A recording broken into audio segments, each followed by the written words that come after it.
अस्सलामुअलैकुम my brothers and sisters. Hope आप लोग सब खैरियत से होंगे। और आज हम लोग पढ़ेंगे हैंड शेकिंग। अब ये हैंड शेकिंग होता क्या है इसको डिटेल में पढ़ेंगे, लेकिन उससे पहले मैं आपको याद दिला देना चाहता हूँ कि अगर आपने अब तक वीडियो को लाइक नहीं किया तो लाइक करिए, चैनल को सब्सक्राइब कर दीजिए, वीडियो को शेयर कर दीजिए। और इस वीडियो के डिस्क्रिप्शन में आपको प्लेलिस्ट का लिंक मिलेगा, ऑल टॉपिक एक्सप्लेन का और सीओए स्टोरी मोड का। ऑल टॉपिक एक्सप्लेन आप जाइए, प्रीवियस वीडियोस को अगर नहीं देखा तो वो देख के फिर यहाँ पर आइए, ताकि ये टॉपिक और आगे जितने भी आने वाले टॉपिक उसको आप प्रॉपर तरीके से समझ सके। आइए शुरू करते हैं। हैंड शेकिंग क्या होता है? ये हैंड शेकिंग क्या है ना, ये बेसिकली डायरेक्ट सीओए नहीं है। ये सीओए और कहीं ना कहीं नेटवर्किंग को थोड़ा सा मर्ज करके है, क्योंकि कंप्यूटर जाहिर सी बात है वो नेटवर्क से भी कनेक्ट होता है, राइट। अगर आपने नेटवर्किंग पढ़ा है तो ये आपके लिए बहुत ही ज्यादा आसान होने वाला है, क्योंकि बहुत सा टॉपिक इसमें वही वाला होगा, सिन फ्लैग, फिन फ्लैग, पैकेट्स वगैरह वाला, ठीक है। अदरवाइज मैं तुम्हें समझाने के लिए, तो ये शुरू करते हैं। हैंड शेकिंग क्या होता है? Communication protocol for synchronized data transfer. आसान शब्दों में पूरा का पूरा जो हैंडशेकिंग कॉन्सेप्ट है ना, ये सिंक्रोनाइज्ड डेटा ट्रांसफर के लिए एक कम्युनिकेशन प्रोटोकॉल है। आइए इसको समझते हैं। Introduction to handshake. Handshaking is a communication protocol used to synchronize the data transfer between two device or the system. दो डिवाइस सिस्टम के दरमियान जो डेटा ट्रांसफर होता है, ये जो कम्युनिकेशन होता है, उसके लिए कुछ प्रोटोकॉल्स है। वो प्रोटोकॉल में से एक है हैंडशेक, ठीक है। It's involves a series of signal exchange to establish control and terminate connection session. यानी इसमें होता क्या है कि सीरीज ऑफ सिग्नल्स है, इसमें बहुत सारा सिग्नल्स होता है, जिसमें आप डेटा एस्टैब्लिश करते हैं, डेटा एक्सचेंज करते हैं और डेटा को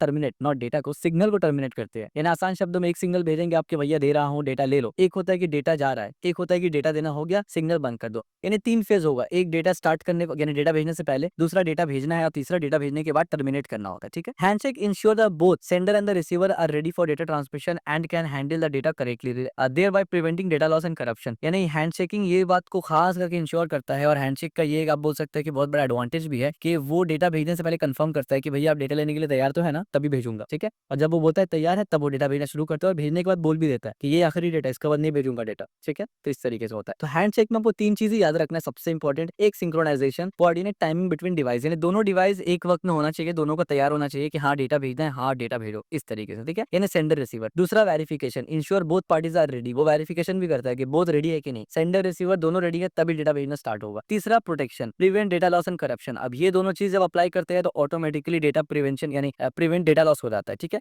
यानी डेटा लॉस से बचता है, करप्शन से बचता है। तो ये इन चीजों को डिटेल में समझते हैं, काम कैसे करता है, फंक्शंस, कैरेक्टरिस्टिक, सब कुछ। अब सबसे पहले हैंडशेक का टाइप समझ लीजिए। एक हैंडशेक होता है मैनुअल हैंडशेक। मैनुअल हैंडशेक में क्या होता है ना, involve manual intervention to coordinate the start and the stop of the data transmission. यानी हैंडशेक होगा लेकिन उसमें मैनुअल इंटरवेंशन होगा, मैनुअली आपको कोऑर्डिनेट करना पड़ेगा start and stop data transmission, यानी कब डेटा स्टार्ट होगा, कब स्टॉप होगा। टिपिकली यूज्ड इन सिंपलर और लेस ऑटोमेटिक सिस्टम। आमतौर पे ये सिंपल होता है और लेस ऑटोमेटिक सिस्टम में इस्तेमाल होता है, जो कि कम ही आपको मिलेगा। एग्जाम्पल, मैनुअल स्विच और lever activation to start data transfer in older system. पुराने, बहुत पुराने सिस्टम में ना ऐसे ही होता था कि हार्डवेयर में भी यानी अगर आपको कुछ भी कंप्यूटेशन करना होता था तो वहां पर सॉफ्टवेयर का इस्तेमाल नहीं होता था, वहां पर हार्डवेयर में ही आपको ट्विक करना पड़ता था, कोई स्विच दबाना होगा, कोई लिवर खींचना होगा उसके बेसिस पे। तो इसलिए ये ओल्ड सिस्टम में इस्तेमाल होता था, बट आज के टाइम पे ये इस्तेमाल होता है, ठीक है। Automatic handshake. ऑटोमेटिक हैंडशेक कैसे होता है ना, utilize automatic signals and protocols to manage the synchronize and transfer data without human intervention. यानी यूटिलाइज करते हैं ऑटोमेटिक सिग्नल्स को, प्रोटोकॉल्स को मैनेज करने के लिए, सिंक्रोनाइज डेटा ट्रांसफर करने के लिए विदाउट ह्यूमन इंटरवेंशन। यानी आपको कुछ करना ही नहीं है, खुद ब खुद कनेक्ट होकर डेटा ट्रांसफर हो जाता है। Example, automatic handshake protocol used modern communication system, जैसे कि यूएआरटी एंड इथरनेट। आपको पता है यूएआरटी क्या होता है, हमने ऑलरेडी डिस्कस किया हुआ है। और इथरनेट तो आपको पता ही है, जिसके मदद से आप इंटरनेट से कनेक्ट करते हैं, ठीक है, वायर्ड होता है ये। अब आगे समझते हैं हैंडशेक प्रोटोकॉल्स क्या क्या होता है। अब देखिए हैंडशेक प्रोटोकॉल क्या है। हैंडशेक प्रोटोकॉल का मतलब यह specific sequence of signal exchange between device to establish a communication link and ensure that both parties are ready for transfer. जैसे मैंने पहले ही कहा कि दोनों पार्टी से वो सिग्नल जनरेट करके पता कर लेता है कि भैया दोनों रेडी है इन्हें डेटा ट्रांसफर करने के लिए। प्रोसेस कैसे होता है ना, often includes phase like request, acknowledgement and data transfer, इस तरीके से। यानी इसका प्रोसेस कुछ ऐसे होता है कि पहले रिक्वेस्ट भेजेंगे, एक्नॉलेजमेंट होगा और डेटा ट्रांसफर होगा। ये होता क्या है मैं समझाता हूँ। अब यहाँ पर थ्री वे हैंडशेक होता है एक प्रोटोकॉल। थ्री वे हैंडशेक क्या होता है, a common handshake protocol use in TCP IP network to establish connection between two device. अब एक तो हैंडशेक प्रोटोकॉल था, एक थ्री वे हैंडशेक प्रोटोकॉल होता है। और थ्री वे हैंडशेक प्रोटोकॉल बहुत ज्यादा कॉमन है जब भी आप टीसीपी आईपी प्रोटोकॉल इस्तेमाल करते हैं। और बिलीव मी, जब आप नेटवर्किंग का सब्जेक्ट पढ़ेंगे, अगर आप बीसीए या एमसीए,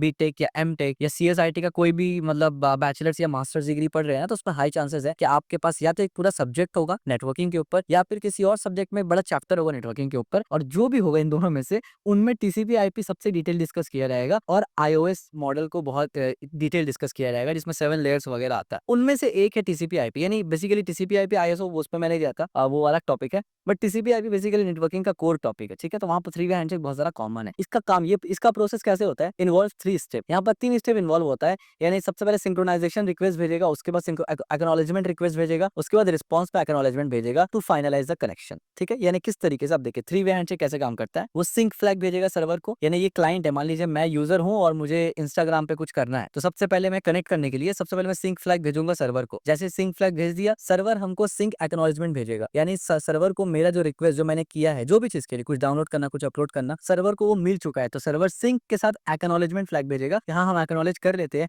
कि आपको मिल गया। और फिर क्लाइंट यहाँ से एक्नॉलेजमेंट भेजेगा कि हाँ जो सर्वर ने भी मुझे भेजा कि उसको मेरा पुराना वाला सिंक फ्लैग मिला था, अब हम भी ये कंफर्म कर रहे हैं कि हमको आपका फ्लैग भी मिल गया, तब जाकर डेटा ट्रांसफर यहाँ पर स्टैब्लिश होता है। यानी ये 3 पार्ट के बाद डेटा यानी जो कनेक्शन है वो स्टैब्लिश होगा और इसके बाद डेटा जाएगा। ठीक है, इसको बहुत मजीद डिटेल में आप लोग पढ़ेंगे नेटवर्किंग के टॉपिक में, और इंशाल्लाह आने वाले टाइम पे मैं प्लेलिस्ट और कोर्स नेटवर्किंग का भी लेके आऊंगा जिसमें डिटेल से पढ़ेंगे इसको। ठीक है, हैंडशेक मैकेनिज्म क्या होता है? स्टार्ट स्टॉप हैंडशेक होता है, यानी involving a start signal to initiate data transfer and stop signal to end the transfer, often used in serial communication. Serial communication में आमतौर पे स्टार्ट एंड स्टॉप इस्तेमाल होता है, यानी स्टार्ट सिग्नल भेज के आप डेटा भेजना शुरू कर दिए, स्टॉप सिग्नल में डेटा ट्रांसफर खत्म हो जाता है। Example RS-232 serial communication use start and stop bit to frame data, ये हमने ऑलरेडी डिस्कस किया हुआ है। ठीक है, RS-232 सीरियल कम्युनिकेशन जब भी करते हैं, सीरियल कम्युनिकेशन के ऊपर हमने डिटेल डिस्कस ऑलरेडी किया हुआ है, प्रीवियस वीडियोस में आपको मिल जाएगा, वो आप उसको देख सकते हैं। इसके बाद फ्लो कंट्रोल हैंडशेक भी एक होता है, वो क्या होता है? Ensure that the sender does not overwhelm the receiver with data, यानी ऐसा ना हो कि जो सेंडर है वो डेटा इतना भेजा जा रहा है या इतना ज्यादा स्पीड में भेजा जा रहा है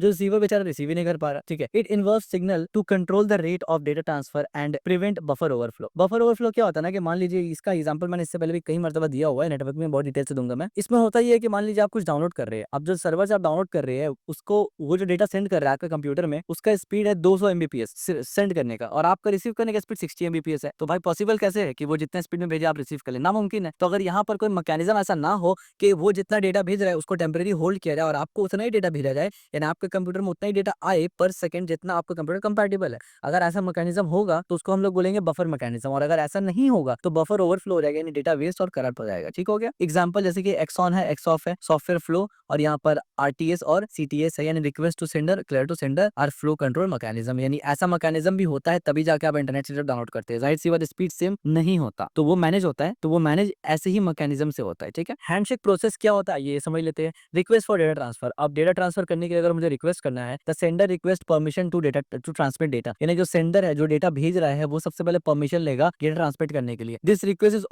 often singled by specific line और a signal in communication protocol. Example, a request signal is UART communication system, यानी सबसे पहले जो डेटा ट्रांसफर के लिए सेंडर है वो परमिशन करेगा, लेगा कि हम डेटा भेजना चाहते हैं, हम डेटा सेंड करना चाहते हैं रिसीवर को, तो एक्नॉलेजमेंट रिसीवर एक्नॉलेज करेगा और भेजेगा कैसे करके। एग्जांपल के तौर पे UART कम्युनिकेशन सिस्टम के थ्रू वो भेज सकता है सिग्नल। ठीक है, और भी बहुत सारा है बट ये वन ऑफ एग्जांपल है। तो जो सेंडर है उसको ये मिलेगा, जैसे ही वो परमिशन भेजेगा तो जाहिर सी बात है सेंडर को कुछ ना कुछ तो मिलेगा ना, तो सेंडर को जैसे ये वाला रिक्वेस्ट मिलेगा, सेंडर का काम होता है एक्नॉलेज करना। The receiver acknowledge the request signaling that it is ready to accept data. This acknowledgement confirm that both device are synchronized. और जब सेंडर, अब देखिए सेंडर तो अभी भेज दिया, लेकिन रिसीवर जिस वक्त एक्नॉलेज फ्लैग भेजेगा, जिस वक्त वो एक्नॉलेज फ्लैग भेजेगा, तब सेंडर को समझ में आएगा हाँ अब हम लोग दोनों रेडी है। अगर वो भेजने में वक्त लेता है तो सामने से डेटा भेजेगा नहीं, वो जब तक एक्नॉलेजमेंट फ्लैग नहीं आता वो डेटा नहीं भेजता। ठीक है, एग्जांपल एक्नॉलेजमेंट फ्लैग आएगा सिग्नल टीसीपी आईपी के थ्रू। ठीक है, डेटा ट्रांसफर होगा, फिर then actual data transmit between the sender and the receiver following successful handshake. Data transfer occur only after acknowledgement of readiness. जैसे मैंने पहले कहा, data packets in a network protocol are transferred after the 3-वे handshake. जैसे कि मैंने बताया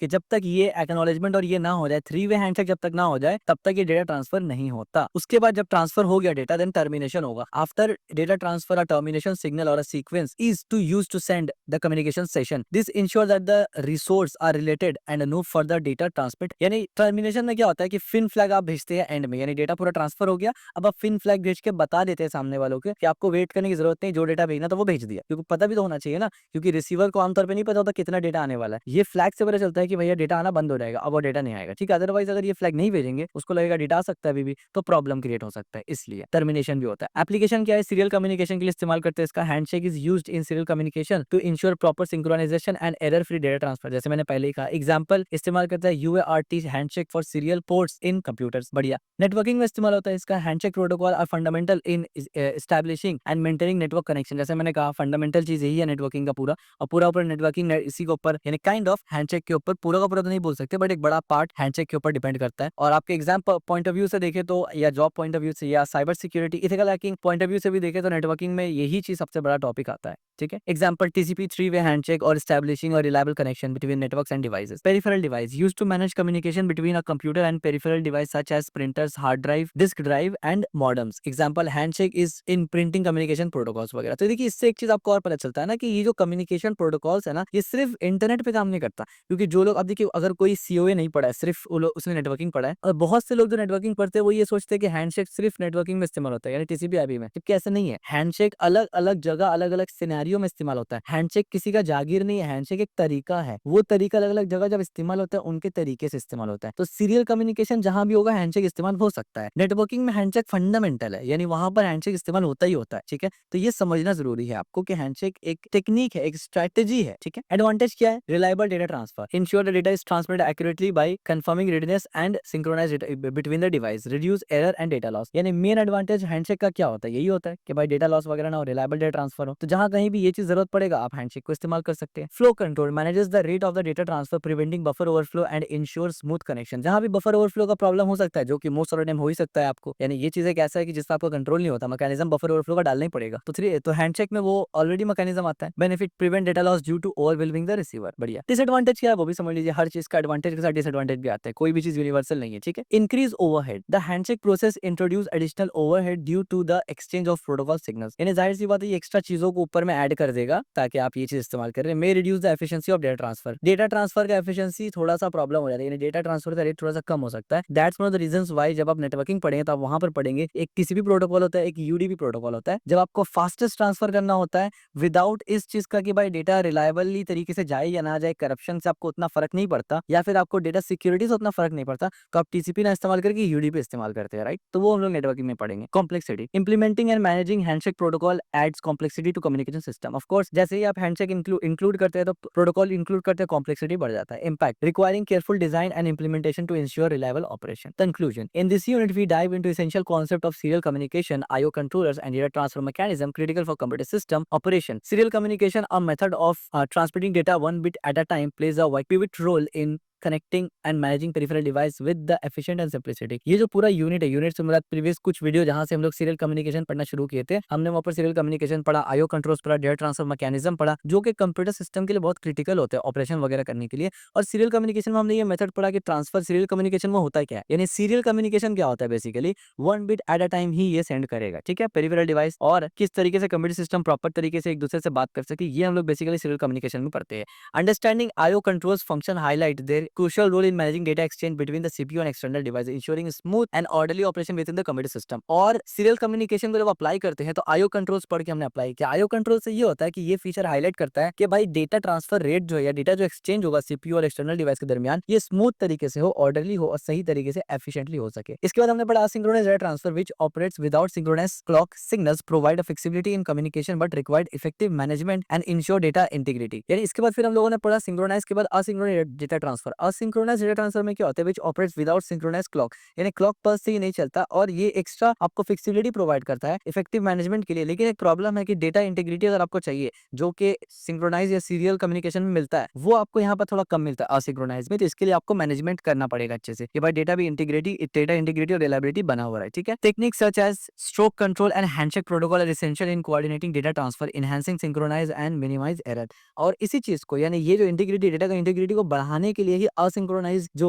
transfer है उसमें हम लोग स्ट्रोक कंट्रोल इस्तेमाल करते हैं, इसके बारे में हमने पहले डिस्कस किया हुआ है। और हैंडशेक प्रोटोकॉल्स का इस्तेमाल करते हैं, जो कि एसेंशियल होता है coordinating data transfer, enhancing synchronization and minimizing error. और हैंडशेक जो हमने आज करा, this mechanism ensure that data transmit and receive accurately, reflecting their importance and maintain reliability communication between different system protocols. और ये मैकेनिज्म से ये पता चलता है कि डेटा जब ट्रांसमिट होता है ना, तो रिसीवर एक्यूरेटली उसको रिसीव करता है। और ये इंपॉर्टेंस है कि भाई मेंटेन करना कम्युनिकेशन को डिफरेंट सिस्टम और डिफरेंट कंपोनेंट के दरमियान, इन आपस में सब बेहतर तरीके से, सही तरीके से काम कर सके। Overall mastering this concept equipped one with the knowledge needed to effectively manage and troubleshoot data communication and device interfacing in modern computer system. यानी ये जो कॉन्सेप्ट है, ये जो अभी तक हमने इस यूनिट में पढ़ा है, इसको मास्टर करने के बाद या डीप अंडरस्टैंडिंग लेने के बाद आप इस लेवल पे हो जाएंगे ना कि आप इफेक्टिवली ट्रबल शूट कर सकते हैं डेटा कम्युनिकेशन डिवाइस को कंप्यूटर, मॉडर्न कंप्यूटर सिस्टम वगैरह में। Understanding this fundamental principle is a crucial for designing effective and reliable computer system and interface. और ये नॉलेज इसलिए भी इंपॉर्टेंट है कि आप अगर डिजाइन करना चाहते हैं कंप्यूटर सिस्टम्स वगैरह को, तो भी ये नॉलेज जरूरी है। यानी ट्रबल शूट करना है तो भी जरूरी है, डिजाइन करना है तो भी जरूरी है। So this is all about in this unit. Last topic हमारा हैंडशेक, और मेरे ख्याल से हैंडशेक काफी इजी चीज था, एक प्रोटोकॉल था, अब समझ गए होगे हैंडशेक। और इसके बाद ऑफ कोर्स क्या आने वाला है, यूनिट जब खत्म हो गया तो हमारा स्टोरी मोड आने वाला है,